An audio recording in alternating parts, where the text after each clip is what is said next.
घूर घूर के ऐसे कानी हारता रह लइके नहीं ख देखले कि आँख हारता रह।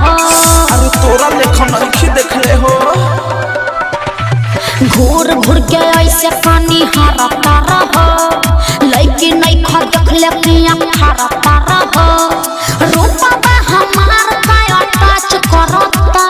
ए सुना ना उठा ललिया से ओढ़निया तोहर मैच करता। उठा ललिया से ओढ़निया तोहर मैच करता।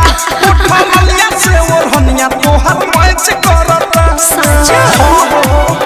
जमालुद्दीन बाबू महाराज गंज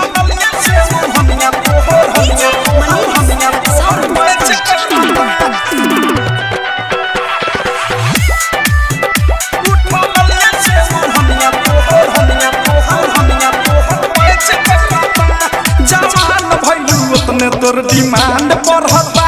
अरे सोनामा के पानी जैसे पानी चढ़ता। अरे का दिक्कत बा भेट के नाही कुछ अभी कांच बानी कहली फेरा में जब कोरोना त मोतिया बिना ढाली दिलवा से दिलवा नाही कांच करता। लागत कि जान ले के रहो। उठा ललिया से ओढ़निया तोहर मैच करता। उठा ललिया से ओढ़निया तोहर मैच करता। उठा ललिया से ओढ़निया तोहर मैच करता। अरे ठीक है बा।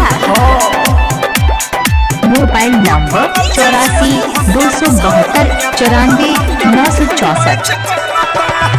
डायमंड रिकॉर्डिंग स्टूडियो छाना सोचा तारू कथी तू लता चला हो। लाभ वाला लेसन के पढ़ाई कला हो। देखा आलतू फालतू बात मत बोला। तोहरा के देख के छटक जाता। देविया फेस फेस देखे चला लाचा बीक के विशाल बच्चा जाई से तू बाचा अनुराग बादशाह नहीं बाच करता। अरे गजबे के मैच करता।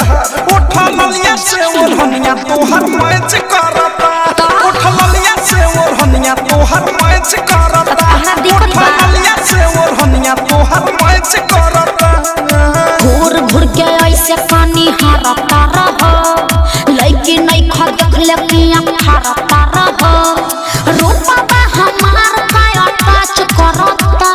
ए सुना ना उठा ललिया से ओढ़निया तोहर मैच करता। उठा ललिया से ओढ़निया तोहर मैच करता।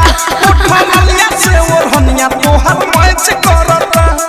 चला कुछ भी बोलते हो। सच त कह रहे।